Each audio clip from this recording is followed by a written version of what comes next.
Good morning. अगर अगर मेरी आवाज़ आ रही है तो प्लीज़ मुझे बता दीजिएगा। Perfect. Okay sir, thank you so much Rajiv sir, thank you so much all teammates तकरीबन 900 से भी ज़्यादा लोग यहाँ पर हैं। इतनी सुबह मुझे देख कर के बहुत ही आश्चर्य हो रहा है कि सुबह-सुबह 1000 लोग उठ करके अपने लिए नई ज़िंदगी की शुरुआत कर रहे हैं। बहुत बढ़िया, बहुत ही शानदार, अमेज़िंग। मैं आपको बताना चाहूँगा कि इतनी सुबह जो सेशन है ये पहली बार मैं कर रहा हूँ और इतने सारे लोगों को पहली बार मैं देख रहा हूँ। तो मैं खुद भी बहुत आश्चर्यचकित हूँ कि 1000 लोग इतनी सुबह-सुबह सेशन में आ गए। अमेज़िंग, बहुत ही बढ़िया, बहुत ही बढ़िया। तो मैं सभी लोगों को थैंक यू बोलते हुए सबसे पहले मैं अपना नाम बता दूँ। मेरा नाम दोस्तों गौरव सिद्धार्थ सिंह है और मैं इलाहाबाद में रहता हूँ। अभी बिज़नेस की शुरुआत तकरीबन 5 साल पहले करी थी। वैसे मेरी जॉइनिंग तकरीबन 6 साल हो गया। 5 साल पहले मैंने फुल टाइम इस वेस्टीज को करने का निर्णय लिया था। अभी जैसा कि सर ने थोड़ी-सी बातें बताई कि चैलेंजेस तो थोक के भाव में आए क्योंकि मैं एक गाँव का रहने वाला लड़का हूँ। तो बहुत सारे सर्विसेज़ को लेकर के प्लस अपनी लाइफ़ को लेकर के बहुत सारे चैलेंजेस थे, जो मैं अभी आपसे अगले 25 से 30 मिनट में डिस्कस भी करूँगा कि क्या-क्या चीज़ें मैंने फेस करी। हाँ, ये बात और है कि सफलता उन्हीं को मिलती है जो मैदान छोड़कर नहीं भागते बल्कि जो डटे रहते हैं। ये बिल्कुल सच बात है।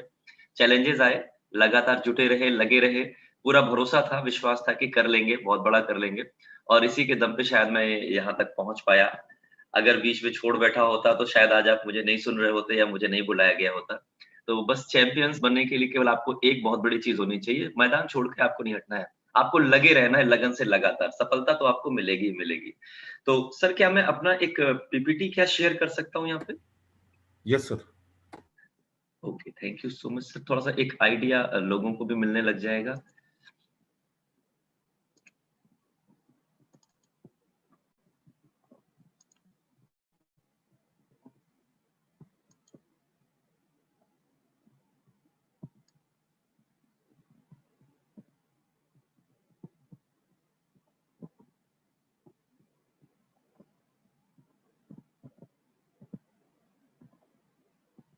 Okay sir.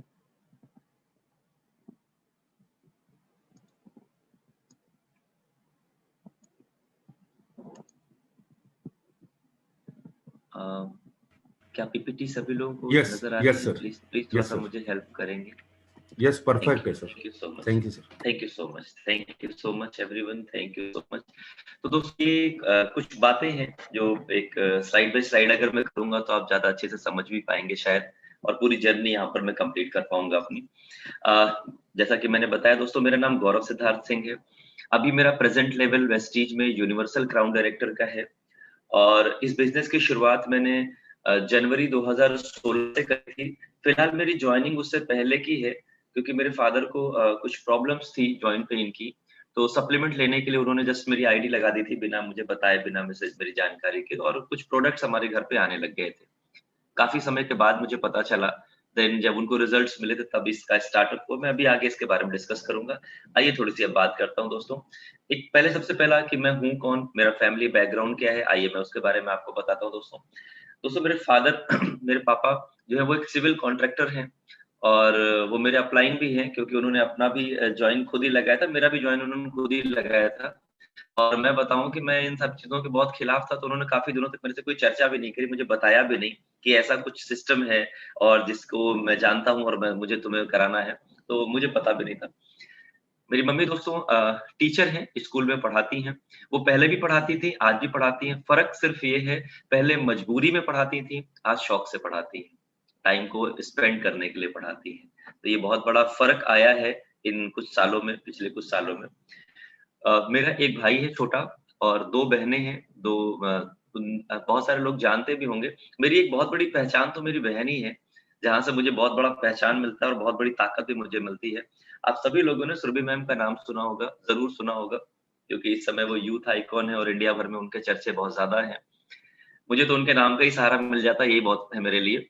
तो वो मेरी सबसे छोटी बहन है, वो मेरी तीसरे नंबर की सबसे छोटी बहन है। तो 2 बहनें हैं जिनमें सुरभि मतलब मैं अगर कहा जाए कि मैं शायद यूनिवर्स का सबसे लकी व्यक्ति हूँ, जिनकी बहन यूनिवर्सल क्राउन डायरेक्टर हो, उसी सिस्टम में, वो भी डाउनलाइन में। तो मुझे लगता है कि आप सभी लोग ये थोड़ा-सा मन में ऐसा आ रहा होगा कि काश ऐसा होता हमारे साथ कि सुरभि सिंह आपकी छोटी बहन होती और वो यूनिवर्सल क्राउन डायरेक्टर होती, तो कितना मज़ा आता।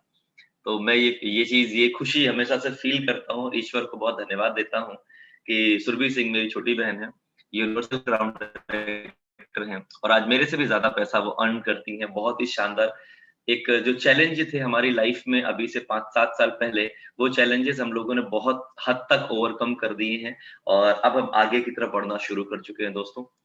आगे बढ़ते हुए क्रम में अगर मैं अपने बचपन की बात करूँ कि शुरुआत कैसे थी, क्या-क्या चैलेंजेस हमने फेस किए, तो ये मैं आपको ज़रूर बताना चाहूँगा। ये बहुत ही इम्पोर्टेंट चीज़ है मेरे लिए भी, क्योंकि ये याद हमेशा बनी रहनी चाहिए, जीवन कैसे बीता है ये बना रहना चाहिए। दोस्तों मैं एक गाँव में रहता हूँ, मैंने आपको बताया पीपल गाँव मेरे जगह का नाम है जहाँ पे हम लोग रहते हैं, पीपल गाँव। और मैंने अपने बचपन के दिनों में बहुत खेती-किसानी भी की है, बचपन में बहुत खेती-किसानी की है।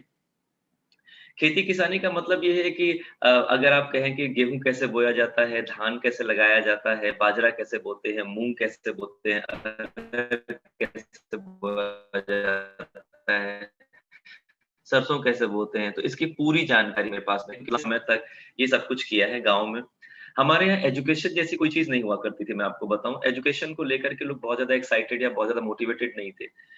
मैं बहुत थैंकफुल हूँ अपने फादर का, अपनी मदर का, जिन्होंने मुझे इतना एजुकेट किया, जिन्होंने पढ़ाई की तरफ मुझे मेरा इतना रुझान रखा। नहीं, हमारे गाँव में ज़्यादातर लोग क्या करते थे, जैसे ही थोड़ा-सा बड़े होते थे, वो उनको घर वाले कोई ना कोई छोटा-सा दुकान या कुछ ऐसा करा दिया करते थे। पढ़ाई की तरफ कोई कभी लेकर के नहीं गया। अगर मैं ऐसे भी कहूँ कि मैं अपने पूरे गाँव से जो पूरा गाँव क्या हमारे तरफ जो 10-20 गाँव होंगे, उन 10-20 गाँव में सबसे पहला सॉफ्टवेयर इंजीनियर हूँ। सबसे पहला मतलब मेरे से पहले किसी ने इंजीनियरिंग या बीटेक या इस तरह की चीज़ों के बारे में कभी सोचा ही नहीं कि कभी ऐसी चीज़ें की जा सकती है। बहुत ही पिछड़ा हुआ गाँव था मेरा, जहाँ से मैं बिलॉन्ग करता हूँ। और खेती-किसानी करना और इस तरह की चीज़ें जो घ गाँव में होती हैं, यही काम ही रह गया, यही मेरा काम ही था। शुरुआती दौर की अगर मैं बात करूँ, शुरुआती दौर की क्या अभी 6-7 साल पहले तक अगर मैं बात करूँ, तो जो हमारा घर हुआ करता था, वो मिट्टी का घर, मिट्टी की दीवारें होती थीं, ऊपर खपड़े पड़े हुआ करते थे। कोई भी ज़मीन पक्की नहीं थी, सारी ज़मीनों में जो गोबर की लिपाई हुआ करती थी। तो इस तरीके से जब भी कोई त्योहार आता था, तो उसको चूने से पोता जाता था, इस तरह से गोबर की लिपाई करके उसको सजाया जाता था। तो ये मैंने अभी 7-8 साल पहले तक हमारा घर ऐसा ही था। एग्ज़ैक्टली मैं कहूँगा वेस्टीज में आने से पहले तक कुछ ऐसे ही जीवन शैली हमारी चले थे, कुछ ऐसे ही हम अपने जीवन को जी रहे थे। क्योंकि और कोशिश बहुत करते थे, मेहनत बहुत करते थे, बहुत कोशिश करी कि एक अच्छा-सा घर हम बना लें। बहुत कोशिश करी कि अपनी लाइफ़स्टाइल को बहुत बेहतर कर लें। लेकिन आप जानते हैं कि उतने ही चैलेंजेज़ लाइफ़ में बने होते हैं। कई बार फेलियर रहा लाइफ़ में। बहुत सारे तरह के काम किए, जॉब किए, लेकिन वो जो चाहिए था सफलता वो नहीं मिल पाई। आइए मैं आपको आगे की बातें और बताता हूँ मेरी लाइफ़ से जुड़ी हुई। सबसे पहले तो जैसे कि आज आप जानते हैं कहना चाहें तो कह सकते हैं कि मैं एक नेटवर्कर हूँ, नेटवर्क इंडस्ट्री में काम करता हूँ और इससे पहले मैंने सॉफ्टवेयर इंजीनियरिंग करी, तो इंजीनियरिंग की फील्ड में जाना चाहता था। इंजीनियरिंग करने के साथ ही साथ जैसे इंजीनियरिंग किया, जब जॉब में गया, तो बीटेक किया फाइनेंस से, तो ये था कि चलो मैनेजमेंट में भी कुछ हाथ बटाएँगे, बहुत कुछ किया, लेकिन मैं कुछ बनना नहीं चाहता था एग्ज़ैक्टली अगर मैं बताऊँ तो। मैं बचपन से ही जो बनना चाहता था, मैं बनना चाहता था एक क्रिकेटर। मुझे क्रिकेट का बहुत शौक है और मतलब दीवानगी थी एक समय तक, अब तो ख़ैर नहीं समय मिलता। लेकिन एक दीवानगी थी क्रिकेट को लेकर के कि मैं क्रिकेटर बनूँगा, बहुत बड़ा क्रिकेटर बनूँगा और मैं सचिन तेंदुलकर सभी लोग उससे इंस्पायर होते हैं, मैं भी बहुत इंस्पायर्ड था। बहुत सोचा करता था, बहुत मेहनत भी करता था कि शायद आगे बढ़ने का मौका मिले, लेकिन कभी मिला नहीं। वैसा मौका आप जानते हैं गाँव में संसाधन ऐसे होते नहीं और ना ही कोई ऐसा गाइड मुझे मिला, तो जब संसाधन नहीं मिल पाया तो इस तरह की चीज़ें हो पानी बहुत ही मुश्किल होती है। तो वो चीज़ नहीं हो पाई, बहुत ही मुश्किल रहा मेरे लिए।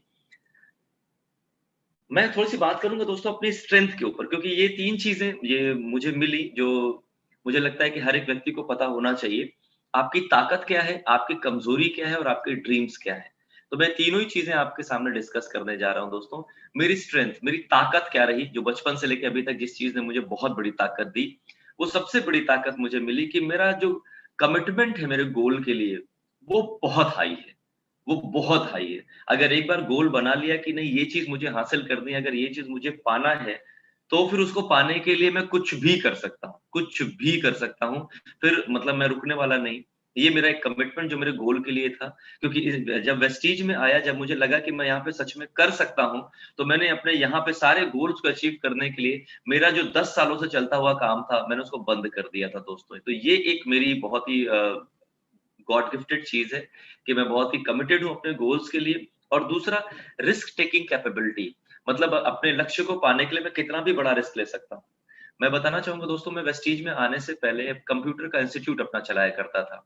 तकरीबन 20 लाख रुपए मेरे वहाँ पर इन्वेस्टेड थे। 20 लाख रुपए लगा करके और सुबह से लेके शाम तक मैं ऑफिस में बैठ करके अपना काम किया करता था। वैसे तो टर्नओवर मेरा मैं कहूँ तो लाख रुपए का हुआ करता था, लेकिन उसमें खर्चे इतने ज़्यादा थे कंप्यूटर के इंस्टीट्यूट में मेरे, कि मेरे हाथ में बचता था 20 से 25-30 हज़ार रुपए ही महीने का। और पूरे कमिटमेंट के साथ में अपने इंस्टीट्यूट को चला रहा था।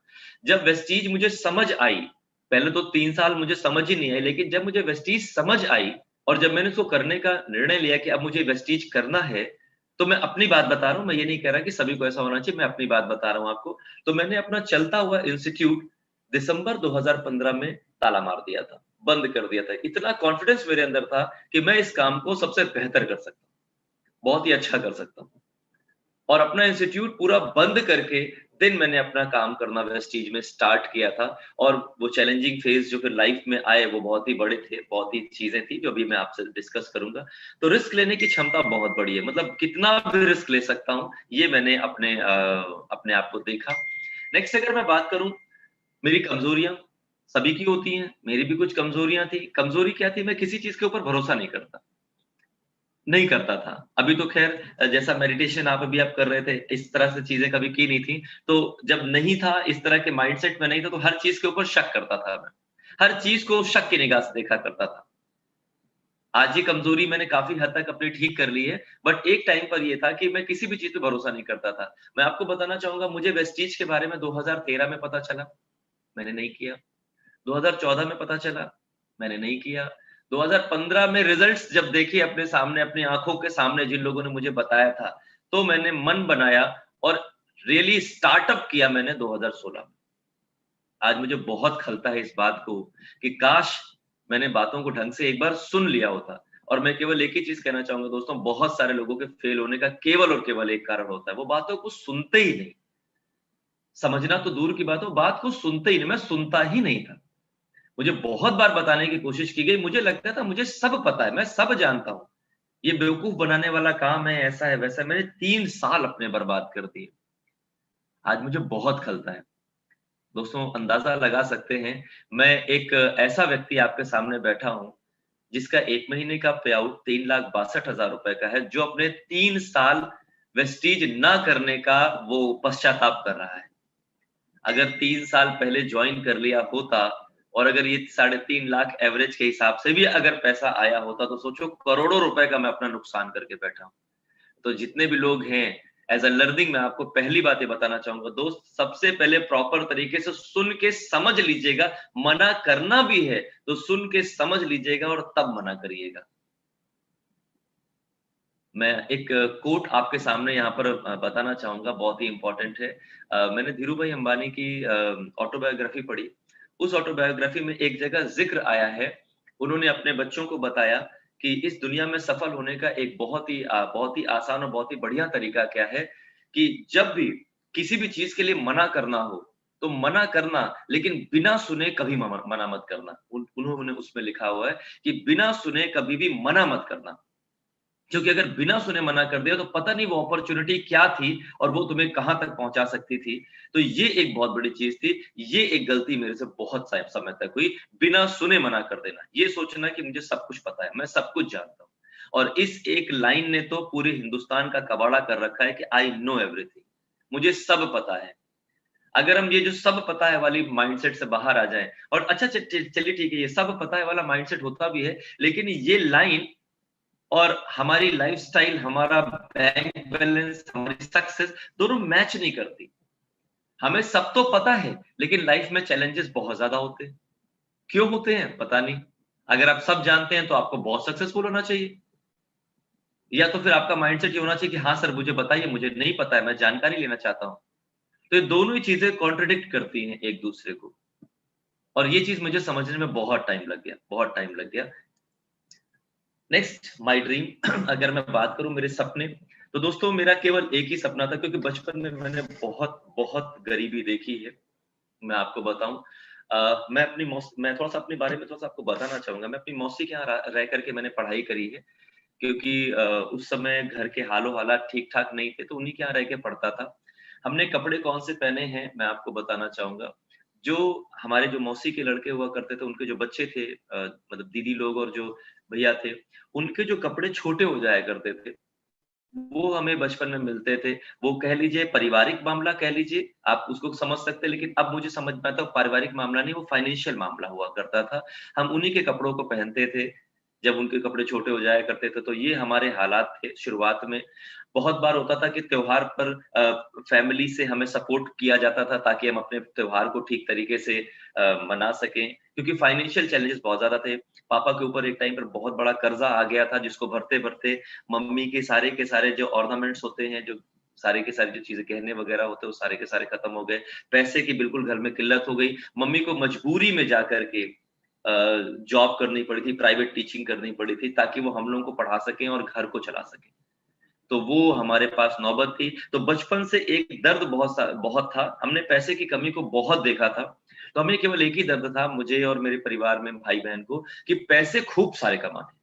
कुछ भी हो जाए बहुत पैसा कमाना है, क्योंकि इसने हमारे पूरे बचपन को बर्बाद कर दिया। इसने हमारे जब हम पढ़ाई करने की तरफ आए और जब हमने शुरुआत करी, तो बहुत सारे चैलेंजेस हमने फेस किए, क्योंकि घर में पैसा नहीं होता था। और आप खुद समझ सकते हैं, अगर आपके पास पैसे नहीं हो, तो इंजीनियरिंग जैसी पढ़ाई करना क्या हो सकता है। दोस्तों, मैं साइकिल से दिन-दिन भर में 50-50 किलोमीटर साइकिल चलाया करता था, और जा-जा करके लोगों को ट्यूशन पढ़ाना, बहुत बहुत सारा काम किया करता था, बहुत सारी तरह की जॉब किया करता था। छोटी से लेकर के बड़ी तक मैंने जॉब करी है, हर तरह की।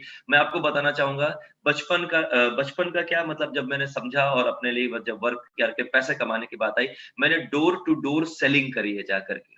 Door to door selling. जैसे सेल्समैन आपके घर के सामने आते हैं, वैसे मैंने डोर टू डोर सेलिंग करी है, ताकि मैं अपने खर्चे निकाल सकूँ और अपने सपनों को जगह दे सकूँ आगे बढ़ने के लिए। तो डोर टू डोर सेलर भी था मैं, बहुत मेहनत करी है अपने उस लाइफ में। और आज सपना केवल एक लेकर के चला था दोस्तों, कि मैं एक मल्टी मिलियनेयर बनूँ। बहुत सारा पैसा कमाने का सोचा था। मैं बहुत थैंकफुल हूँ कि इतनी क्रिटिकल सिचुएशन में भी मेरे मम्मी और मेरे पापा ने मेरे ड्रीम्स को मरने नहीं दिया। बहुत मेहनत करी मेरी मम्मी ने, पापा ने भी बहुत मेहनत करी। मैंने भी अपनी तरफ से जो भी मैं कर सकता था, बहुत झोंक करके मेहनत करी। पैसे इकट्ठे किए, अपनी पढ़ाई की किसी तरीके से करके। मेरी स्कूलिंग कैसी रही, ये भी मैं आपको बताना चाहूँगा दोस्तों। मैंने अपना कंप्यूटर साइंस से बीटेक किया हुआ है, और मैं अपने बैच का टॉपर भी हूँ। आगे रह आप समझ सकते हैं, टॉपर होना कोई वो नहीं था, टॉपर होना मेरी मजबूरी थी, क्योंकि मुझे लोगों ने बताया था कि अगर आप अच्छे से पढ़ाई करोगे तो आपकी जॉब लग जाएगी, और आप जो सारे फाइनेंशियल चैलेंजेस चल रहे हैं आपके जीवन में, आप उसको ओवरकम कर सकते हो। तो ये एक मुझे चीज़ बताई गई थी, तो उस समय मुझे यही था कि बहुत अच्छे से पढ़ाई करनी है, हमेशा आगे होना है, ताकि अगर कोई भी अपॉर्च्युनिटी मिले, तो वो सबसे पहले मेरे पास आनी चाहिए। तो अच्छे से पढ़ाई करी, कंप्यूटर साइंस ब्रांच से मैंने अपना बीटेक किया, अपने बैच का टॉपर भी हूँ। आगे मैंने अपना पार्ट टाइम में एमबीए किया, जब मैं जॉब कर रहा था। और मैं आपको बता दूँ, दिल्ली की पूरी टीम मुझे सुन रही, मैं करोल बाग में ही था, मुझे पहली जॉब कॉलेज की तरफ से जो मिली थी, वो करोल बाग में ही थी। मैक्रोमीडिया कंपनी में मैं था, वहाँ पर जॉब कर रहा था। तकरीबन 2 साल मैंने दिल्ली करोल बाग में ही जॉब की है। और प्राइवेट जॉब में क्या होता है, जिन लोगों ने नहीं की मैं उनको बताता हूँ, आप एक बंधुआ मज़दूर की तरह से होते हैं। उस समय जोश ज़्यादा इसलिए था, क्योंकि ज़रूरत बहुत थी पैसों की, तो करना ही करना था, जो भी था करना ही करना था। सुबह एक बार ऑफ़िस में घुस गए दोस्तों, तो फिर शाम तक ये पता नहीं चलता था कि अब क्या बाहर क्या हो रहा है, क्या नहीं हो रहा है। 2 साल दिल्ली में रहने के बावजूद भी मुझे कुछ पता नहीं कि कौन-सी चीज़ें कहाँ पर थी। बस मैं ये जानता था कि मुझे सुबह ऑफ़िस जाना है, प्रोजेक्ट के ऊपर वर्क में लग जाना है, क्योंकि वेबसाइट डेवलपमेंट का और मल्टीमीडिया का हम लोग काम किया करते, तो दिन भर हम लोग उसी में लगे रहते थे, बाहर की दुनिया हमने देखी ही नहीं। और जब निकलते थे तब तक बस एकदम शरीर थक चुका होता था, दिमाग थक चुका होता था, कुछ अच्छा नहीं लगता था, बस ये होता था कि अब बस मुझे सोने को मिल जाए। तो उसी टाइम पार्ट टाइम में एमबीए भी किया था। लोगों ने कहा था कि पढ़ने लिखने से बहुत सारे यहाँ पर आपके ड्रीम्स, आपके गोल्स पूरे हो जाएँगे दोस्तों, और ये दीवानगी का आलम ये था कि कंप्यूटर साइंस ब्रांच की, मतलब कंप्यूटर से रिलेटेड मेरे पास 27 डिग्रीज़ और डिप्लोमा है। इतनी पढ़ाई करी थी, इतनी पढ़ाई। कि कहीं पर भी कोई भी चीज़ ऐसी ना हो जो मुझे ना आए। कहीं पर भी कोई बात ऐसी ना हो कि कहीं किसी कंपनी में कहा जाए कि जॉब के लिए ये आना चाहिए और आपको ये नहीं आता और मुझे जॉब ना मिले। तो ये था मेरे साथ में बहुत बड़ा चैलेंज, जिसको ओवरकम करने के लिए बहुत पढ़ाई करी। 27 डिग्री डिप्लोमास, और आज ये कहाँ रखे हैं शायद मुझे पता भी नहीं है कि ये सारी की सारी चीज़ें रखी कहाँ हैं। मैंने अपने से इनको बहुत दूर कर दिया, क्योंकि यही वो चीज़ें थी जिन्होंने मुझे वेस्टीज में आगे जल्दी से बढ़ने में बहुत बहुत ज्यादा रोका, मतलब इन्होंने लेग पुलिंग करी, क्योंकि ये एक चीज कहीं ना कहीं मेरा गुरूर या मेरा घमंड भी बन गया था, ईगो बन गया था कि मैं इतना पढ़ा लिखा व्यक्ति, इतने अच्छे लेवल पर काम करने वाला व्यक्ति, मैं ये काम कैसे करूंगा। मैं अपने प्रोफेशनल करियर के बारे में आपको जरूर बताना चाहूंगा दोस्तों। मेरा प्रोफेशनल करियर, शुरुआत मैंने बताया आपको, साइकिल लेकर के मैं ट्यूशन पढ़ाया करता था। अब ज्यादातर लोग जो अपने से सेल्फ डिपेंडेंट होते हैं, सेल्फ डिपेंडेंट होने का एक तरीका यही होता है, आदमी क्या करता है, ट्यूशन पढ़ाना शुरू कर देता है। और ट्यूशन पढ़ा करके मैंने काम करना शुरू किया था। कंप्यूटर टीचिंग करता था, क्योंकि कंप्यूटर के फील्ड में मैं बहुत अर्ली स्टेज में आ गया था। तो ट्यूशन टीचर और कंप्यूटर टीचर की तरह से मैं पढ़ाया करता था, लोगों को घर घर जा जाके ट्यूशन दिया करता था। एक आध कोचिंग्स वगैरह थी जहां पर पढ़ाया करता था, तो वहां से जो अर्निंग होती थी वही अर्निंग ही मेरे पास होती थी, जिससे मैंने आगे अपने काम को शुरू किया। मेरी पहली जॉब जो मुझे मिली थी, प्राइवेट जॉब जो मैं करता था, और उस समय मैं आपको बता दूं, मुझे ज्यादा पैसे नहीं मिलते थे, केवल 27 रुपए मुझे मिला करते थे जब मैंने अपनी पहली जॉब स्टार्ट की थी। फैसलाonline.com में डेटा एंट्री ऑपरेटर के रूप में मैं वहां पे काम करता था, डेटा अपलोड करने का। और कई सारी जगह पर फिर धीरे धीरे करके आज जब आगे बढ़ना शुरू हुआ, तो .NET मैगजीन के लिए मैंने काम किया। पेस वर्ल्ड वाइड एक मल्टी नेशनल कंपनी थी, पेस वर्ल्ड वाइड, जो वेबसाइट डेवलपमेंट का काम जहां पर होता था, मैंने वहां पर भी काफी समय तक काम किया, साथ ही साथ में अपना काम करते हुए। कॉलेज में, जब मैं कॉलेज में था, जो मुझे प्लेसमेंट मिली थी दोस्तों, मैंने बताया मल्टीमीडिया डेवलपर के रूप में मैक्रोमीडिया में मुझे प्लेसमेंट मिली थी आफ्टर कॉलेज। उसके पहले भी मैंने बहुत सारा काम किया, क्योंकि उसी से जो पैसे कमाए मैंने, उसी से मैंने अपनी पढ़ाई करी। फिर इसके बाद मैंने अपना खुद का इंस्टीट्यूट शुरू किया। दिल्ली से मैं वापस आया इलाहाबाद, मैंने यहाँ पर अपना खुद का इंस्टीट्यूट शुरू किया, hitech institute of information technology private limited.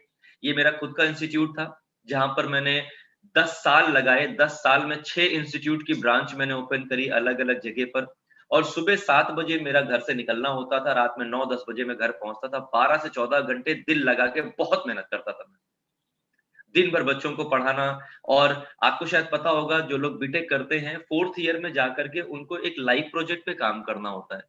तो मेरी स्पेशलिटी यहाँ पर इलाहाबाद में यही थी, जिस चीज को लेकर के शायद मैं यहाँ इलाहाबाद की तरफ मैंने रुक किया था, कि अचानक से यहाँ पर जो कॉलेजेस थे बीटेक के, उनकी संख्या बढ़ी। और हर जगह कंप्यूटर साइंस ब्रांच और आईटी ब्रांच में जो लाइव प्रोजेक्ट बन रहे थे, उनको बनाने का काम मैं यहाँ पर किया करता था। एक टाइम पर ठीक ठाक पैसे भी मिल जाया करते थे। अभी तो खैर बहुत ही ज्यादा दिक्कत है उस फील्ड में, लेकिन एक टाइम में बहुत अच्छे पैसे मिल जाया करते थे, क्योंकि मैं उस फील्ड का मास्टर था, लाइव प्रोजेक्ट पे काम करने का मास्टर था। मल्टीमीडिया एप्लीकेशंस बना सकता था, वेबसाइट एप्लीकेशन बना सकता था, स्टैंड अलोन एप्लीकेशन बना सकता था। तो उन सारी चीजों से आकर के मैंने यहाँ पे थोड़ा सा पैसे कमाने शुरू करे, लेकिन कभी इतने नहीं कमा पाया कि मैं अपनी लाइफस्टाइल और अपने घर को बदल पाता। ये मैं आपको बताना चाहूंगा। 10 साल, 2005 से लेकर के मैं 2006 से, हाँ 2005 से मैंने अपना इंस्टीट्यूट शुरू किया था। 2015 में मैंने अपना इंस्टीट्यूट बंद किया दोस्तों। और 2015 में जब मैंने अपना इंस्टीट्यूट बंद किया है, तब तक मेरी स्थिति कुछ वैसे ही चल रही थी जैसे कि पहले से थी, थोड़ी सी शायद बेहतर। लेकिन हम लोग कभी भी, मुझे हमेशा याद है, मैं और सुबी मैम दोनों लोग इंस्टीट्यूट में अपने काम करते थे। जब भी कोई त्योहार या कुछ ऐसी चीज आती थी, कभी होता था कि मैं कुछ होली पे मैंने अगर अपने लिए कुछ ले लिया है, तो दीपावली पे सुरभि अपने लिए कुछ ले लेगी। कुछ इस तरीके से करके हम दोनों भाई बहन मैनेज करते थे, एक साथ हम लोग मिलकर के काम कर रहे थे इंस्टीट्यूट में। और वही जो स्ट्रगल का दौर था, वो लगातार जारी था, लगातार जारी था दोस्तों। पैसे कमाने को लेकर के मुझे एक और इन्फॉर्मेशन मेरे फ्रेंड्स के माध्यम से मिली। और मैंने आपको पहले ही बताया, रिस्क टेकिंग कैपेबिलिटी बहुत बहुत तगड़ी थी मेरे अंदर, क्योंकि मुझे लगता था मेरे पास तो वैसे भी कुछ नहीं है, ज्यादा से ज्यादा क्या हो जाएगा, जब कुछ है ही नहीं तो कुछ नुकसान होने का तो कोई कारण ही नहीं बनता। तो मैंने एक और जगह पर हाथ डाला, काम करना शुरू किया। मेरे दोस्त मुझे लेकर के इस फील्ड में आए, शेयर मार्केट। बहुत सारे लोग हो सकता है यहाँ पर हों जो शेयर मार्केट के बारे में जानते होंगे।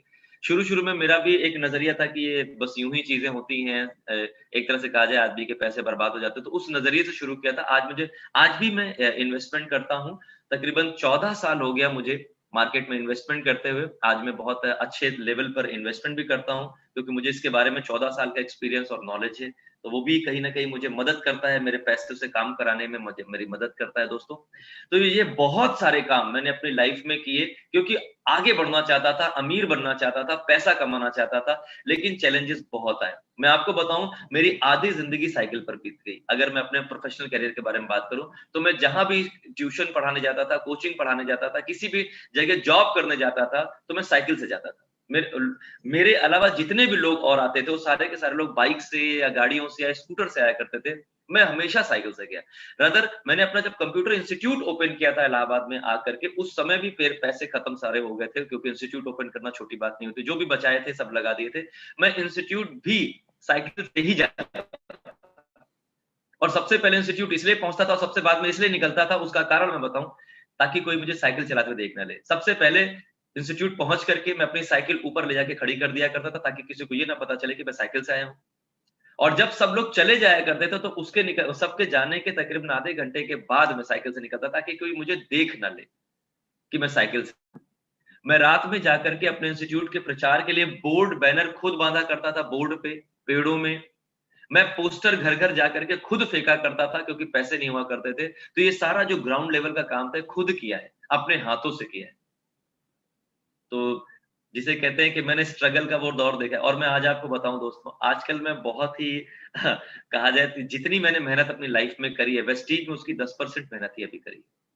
अगर उतनी मेहनत अगर मैं वेस्टीज में कर चुका होता अब तक 5 सालों में, तो मुझे पता है कि यहाँ पर मेरा चेक कम से कम 50 लाख रुपए का होता। ये मैं जानता हूँ। ये वेस्टीज ही एक ऐसा प्लेटफॉर्म है जिसने मुझे बिना किसी मेहनत के इतने सारे पैसे दिए। मैंने तो इतना मेहनत किया ही नहीं। हाँ, चैलेंजेस जरूर आए, लेकिन जिस तरीके से मेहनत पहले करी है, 14 घंटे 18 घंटे काम किया है, उस तरीके से काम यहाँ पर तो अभी किया ही नहीं।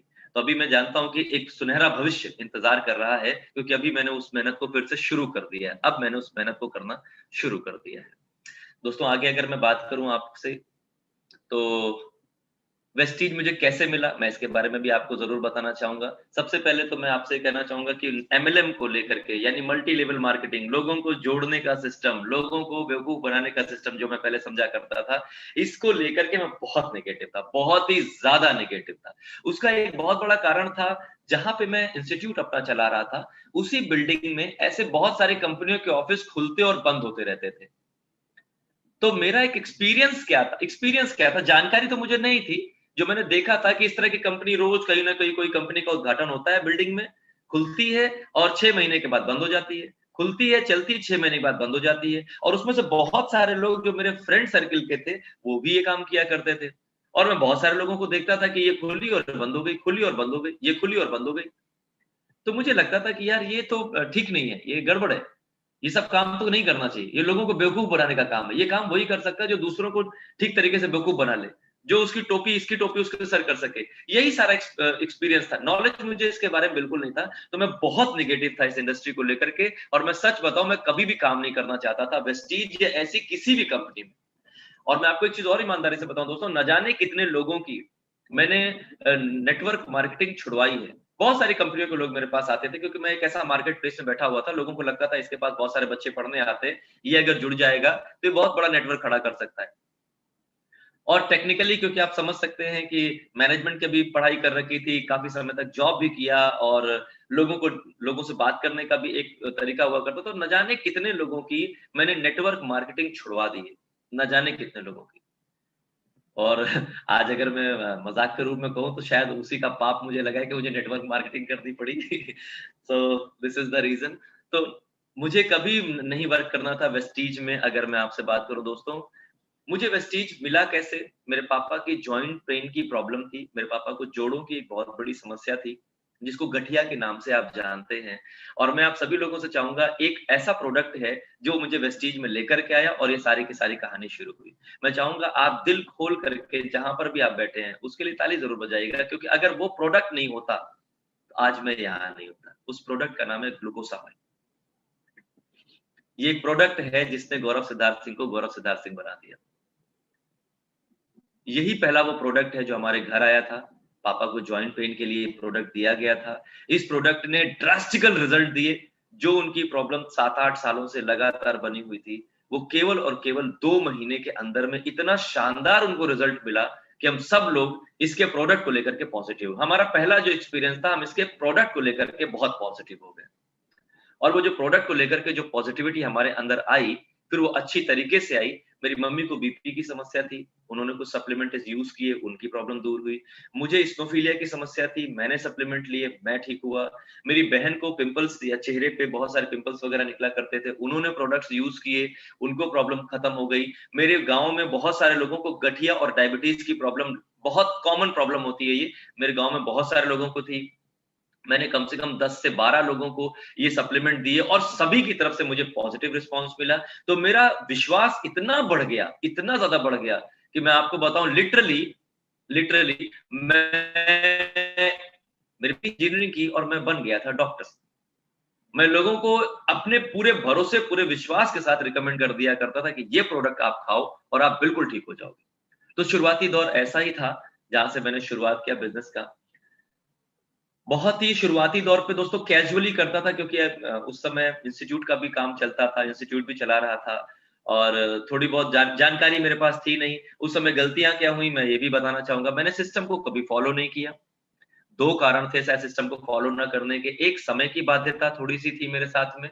दूसरा, मुझे क्या लगता था कि मैं इतना पढ़ा लिखा व्यक्ति हूँ, इतना जानकार व्यक्ति हूँ, तो मुझे किसी चीज को जानने की जरूरत नहीं, मैं सब जानता हूँ।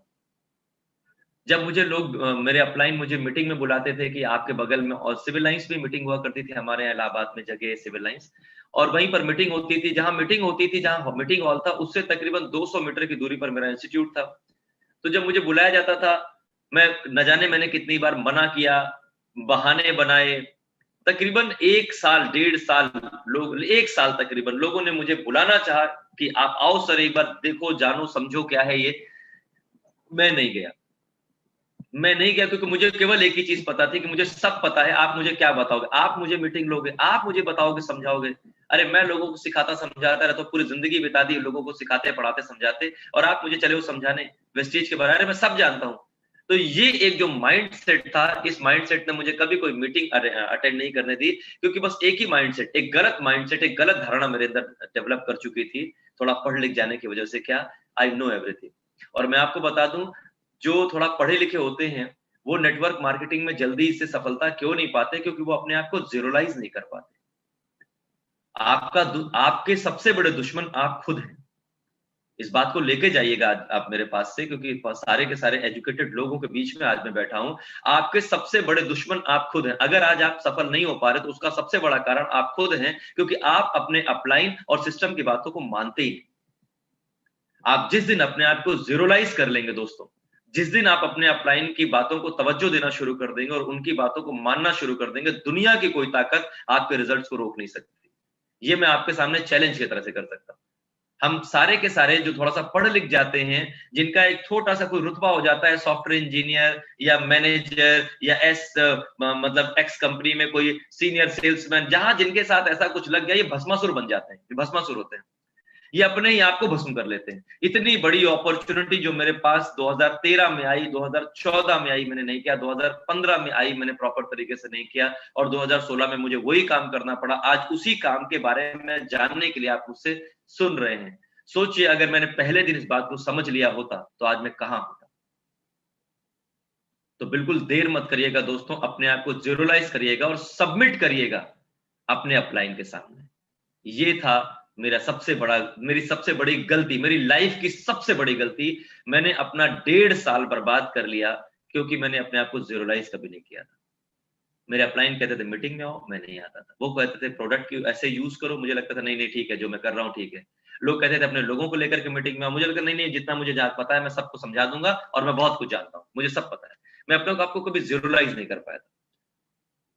तो ये जो लाइन है, आई नो एवरीथिंग, ये भस्मासुर वाली लाइन है। भस्मासुर के बारे में आप जानते होंगे, जिसने अपने आप को, अपने हाथ से अपने आंख को ही जलाकर खाक कर लिया था। ये हम डेली कर रहे होते हैं, हम अपने लिए भस्मासुर बने होते हैं, लेकिन हमें पता नहीं चलता। आगे बढ़ते हुए बात करता हूं दोस्तों, वेस्टीज को एज अ कैरियर कैसे लिया, मुझे कैसे मिला, आइए बात करते हैं। जब मैंने अपने जो लोग जिन्होंने मुझे बताया था इस वेस्टीज के बारे में, जब उनके रिजल्ट्स बहुत बड़े आए, जब उनके रिजल्ट्स मैंने देखे, तो देखिए, इंजीनियर था, पागल तो था नहीं। ये बात समझ में आ गई कि ये व्यक्ति जो मुझे बताने आया करते थे मेरे ऑफिस में, जो स्कूटर से आया करते थे बताने के लिए, और जब भी आते थे तो मैंने अपने इंस्टीट्यूट में लोगों को बता दिया था कि बिल्कुल इनको आने मत देना, और इनको बोल देना मैं हूं ही नहीं, मैं बाहर गया हूं। और बहुत सारा समय 3 साल बिता दिया मैंने, 2 साल बिता दिया मैंने। तो जब ये सिस्टम के बारे में लोगों के रिजल्ट देखे, लोगों को बहुत तेजी से आगे बढ़ता हुआ देखा। मैंने लोगों को वो करते देखा जो मेरा लाइफ टाइम ड्रीम था, जो मेरा सपना था कि मुझे ये पाना है। जब मैंने ये चीज देखा दोस्तों, तो मुझे क्या लगा कि मुझे ये काम करना चाहिए। और फिर मैंने जनवरी 2016 में फुल्ली सरेंडर किया विवेक सर के सामने कि सर मुझे यहाँ पर कामयाब होना है। मेरी उनसे मुलाकात जनवरी 2016 में हुई थी फर्स्ट टाइम उत्तम सर के घर पे। और जब मुलाकात हुई, बातचीत हुई, मैंने सबमिट किया और मैंने ये किया कि अब मुझे ये काम प्रॉपर तरीके से करना है, बिल्कुल 100% प्रॉपर तरीके से अब इस काम को मुझे करना है और मुझे कामयाबी चाहिए। और फिर मैंने शुरुआत की अपने वेस्टीज के करियर की।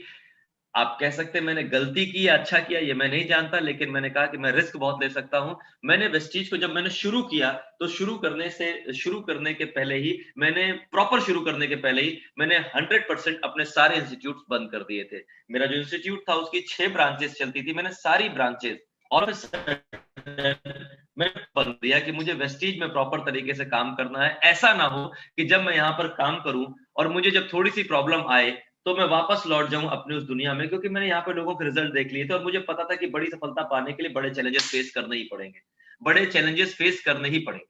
और दोस्तों आप समझ सकते हैं कि एक चलता हुआ इंस्टीट्यूट अगर बंद कर दिया तो क्या हुआ, क्योंकि बात समझ में आने लग गई थी। मेरे ख्याल से सितंबर अक्टूबर से 2015 से बात समझ में आने लग गई, तो मेरा फोकस वेस्टीज की तरफ जाना शुरू हो गया। जैसे ही फोकस बदला, तो आप जानते हैं कि ऐसी किसी संस्था को चलाने के पीछे बहुत सारी लाइबिलिटीज होती है, बहुत सारे खर्चे होते हैं, बहुत सारे पैसे लगे होते हैं। तो वो लाइबिलिटीज ने मेरे ऊपर कर्जे का रूप ले लिया। तकरीबन 4 लाख रुपए का के आसपास का मेरे ऊपर कर्ज हो गया। इंस्टीट्यूट को बंद करते करते वो कर्जे में भी मैं आ गया, क्योंकि हर महीने का तकरीबन लाख रुपए का खर्चा हुआ करता था, जिसको मैं ठीक से मीट आउट नहीं कर पाता था, क्योंकि फोकस करने लग गया था वेस्टीज की तरफ। तो ऑल ऑफ ए सडन मैंने वेस्टीज करने के लिए मैंने अपना पूरा इंस्टीट्यूट बंद कर दिया और जनवरी 2016 से full time as a career Vestige को करना शुरू किया। उस समय तक जानकारी नहीं थी, बस एक जुनून था कि इतने सारे लोग अगर कर रहे हैं और इतना बड़ा रिजल्ट ले रहे हैं तो मैं भी कर लूंगा, मैं भी 100% कर लूंगा।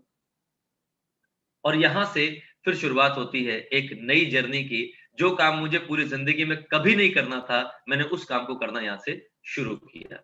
और जैसा विवेक सर की गाइडलाइन थी, उस गाइडलाइन के माध्यम से काम को करना शुरू किया। अब बात आती है कि सफलता मिली कैसे। सर ने काउंसलिंग करने के लिए सर पहले इलाहाबाद आया करते थे। अभी तो सर के दर्शन हमें हो ही नहीं पाते, सर इतना बिजी होते हैं। उस समय सर काउंसलिंग करने के लिए आते थे जब, तो क्योंकि मैं तो नया नया आया था, और सर काउंसिल करते थे जब लोगों को, तो सर बताते थे कि लोगों को इस इवेंट में लेकर के आइए, लोगों को मीटिंग में लेकर के आइए। अगर आप लोगों को मीटिंग में लेकर के नहीं आएंगे तो यहाँ पे बहुत बड़ा बदलाव नहीं आ पाएगा। तो बहुत सारे लोग थे अपने हिसाब से, जो मतलब काफी बड़े लेवल पर थे, वो अपने हिसाब से लोगों को बुलाते थे, कॉल करते थे, कुछ टिकट लेकर के जाते थे। सर ने एक फॉर्मूला दिया था वहां पर, वो फॉर्मूला मैं आपसे जरूर डिस्कस करना चाहूंगा, फॉर्मूला 40। सर ने मुझे बताया, मतलब मुझे क्या, लोगों को बताया जो मैंने सुना, कि अगर आपके इवेंट में अगर आपके 40 लोग अगर बैठते हैं, 40 लोग अगर आपके इवेंट में आते हैं, तो आप यहां पर जल्दी सक्सेसफुल हो सकते हैं, जल्दी से यहां पर पैसे कमा सकते हैं। 40 लोग आपके इवेंट में होने ही होने चाहिए। ये बात तब की है जब मैं दोस्तों अपना इंस्टीट्यूट बंद कर चुका था और वेस्टीज से मुझे 200, 400, 500 रुपए के चेक आया करते थे। ये बात तब की है। तो सर ने मुझे बताया, मेरी जो छोटी बहन है सुरभि सिंह, वो मेरी डाउनलाइन में थी और वो कामयाब हो चुकी थी यहाँ वेस्टीज के अंदर ही, वो डाउनलाइन में होने के बावजूद। लेकिन मेरा क्योंकि ऐसा कोई एक्सपीरियंस नहीं था, तो मैं आपको बताऊं कि मैं नीचे बिजनेस होने के बावजूद में मैं अपना सिल्वर तक मेंटेन नहीं कर पाता था। मैं सिल्वर भी अपना मेंटेन नहीं कर पाता था कि मुझे कुछ पैसे आ जाए। 500, 600, 700 रुपए मुझे महीने के आते थे, 300 रुपए मुझे महीने के आया करते थे। मैं आपको बहुत ईमानदारी से बता रहा हूँ ये।